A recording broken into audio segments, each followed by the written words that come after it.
ہارون رشید رحمۃ اللہ علیہ بہت نیک دل بادشاہوں میں ان کا شمار ہے۔ دولت اور ثروت کے ساتھ لغزشیں تو ہو جاتی ہے، لیکن ان کے دینی کارنامے تاریخ کی کتابوں میں کثرت سے موجود ہے۔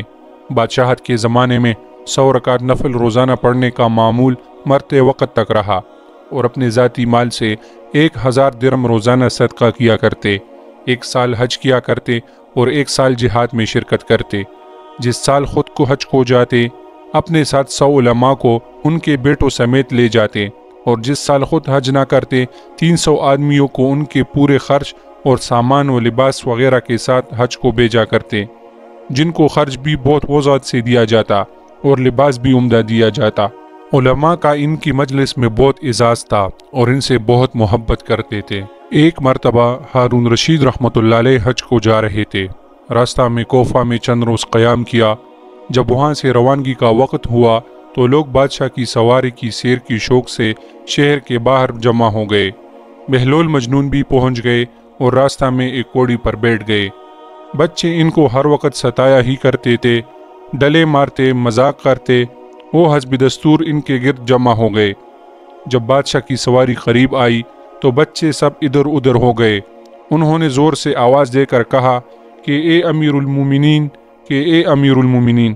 ہارون رشید رحمۃ اللہ علیہ نے سواری سے پردہ اٹھایا اور کہنے لگے، لبیک یا بہلول، لبیک یا بہلول، بہلول میں حاضر ہوں، بہلول میں حاضر ہوں، کہو کیا کہتے ہو۔ انہوں نے کہا، مجھ سے ایمن نے یہ حدیث بیان کی کہ حضرت قدامہ رضی اللہ تعالی عنہ یہ کہتے ہیں کہ جب حضور اقدس صلی اللہ علیہ وآلہ وسلم حج کو تشریف لے جا رہے تھے تو میں نے منی میں آپ کو ایک اونٹ پر سوار دیکھا، جس پر معمولی کجاوا تھا، نہ لوگوں کو سامنے سے ہٹانا تھا، نہ ہٹو بچوں کا شور تھا۔ امیر المومنین، تیرا بھی اس سفر میں تواضع سے چلنا تکبر سے چلنے سے بہتر ہے۔ ہارون رشید یہ سن کر رونے لگے، پھر کہا، بہلول کچھ اور نصیحت کرو، اللہ تعالی شانو تم پر رحم کرے۔ بہلول نے یہ سن کر 2 شعر پڑھے، جن کا ترجمہ یہ ہے کہ مان لے، تسلیم کر لے کہ تو ساری دنیا کا بادشاہ بن گیا اور ساری دنیا کی مخلوق تیری مطیع ہو گئی، پھر کیا ہوا؟ کل کو تو بہرحال تیرا ٹھکانہ قبر کا گڑھا ہے، ایک ادھر سے مٹی ڈال رہا ہوگا، ایک ادھر سے مٹی ڈالتا ہوگا۔ اس پر ہارون رشید پھر بہت روئے اور کہنے لگے، بہلول تم نے بہت اچھی بات کہی، کچھ اور کہو۔ بہلول نے کہا، امیر المومنین، جس شخص کو حق تعالی شانو مال اور جمال عطا کرے اور وہ اپنے مال کو اللہ کے راستے میں خرچ کرے اور اپنے جمال کو گناہوں سے محفوظ رکھے، وہ اللہ تعالیٰ کی دیوان میں نیک لوگوں میں لکھا جاتا ہے۔ ہارون رشید رحمۃ اللہ علیہ نے کہا، تم نے بہت اچھی بات کہی، اس کا صلہ یا انعام ملنا چاہیے۔ بہلول نے کہا، انعام کا روپیہ ان لوگوں کو واپس کرے جن سے ٹیکس وغیرہ کے طور پر لے رکھا ہے، مجھے تیرے انعام کی ضرورت نہیں۔ ہارون رشید رحمۃ اللہ علیہ نے کہا، اگر تمہارے ذمے کسی کا قرض ہو تو میں اس کو ادا کر دوں۔ بہلول نے کہا کہ اے امیر المومنین، قرض سے قرض ادا نہیں کیا جاتا، یعنی جو روپیہ جو تیرے پاس ہے یہ خود دوسروں کا حق ہے، جو تیرے ذمے ان کا قرض ہے۔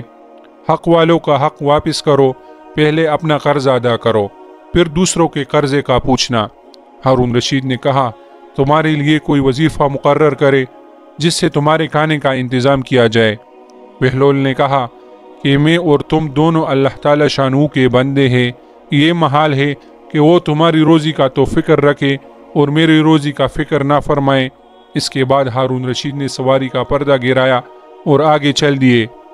ہارون رشید رحمۃ اللہ علیہ کی مشہور بات ہے کہ نصیحت کے سننے پر بہت کثرت سے رویا کرتے تھے۔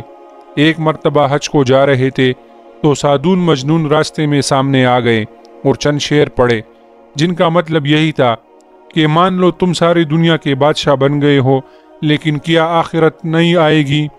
دنیا کو اپنے دشمنوں کے لیے چھوڑ دو۔ جو دنیا آج تمہیں خوب ہنسا رہی ہے، یہ کل کو تمہیں خوب رلائے گی۔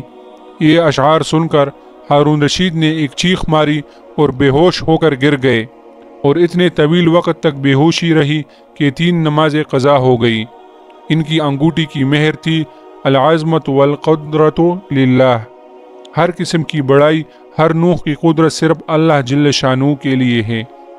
یہ مضمون گویا ہر وقت نگاہ کے سامنے رہتا تھا۔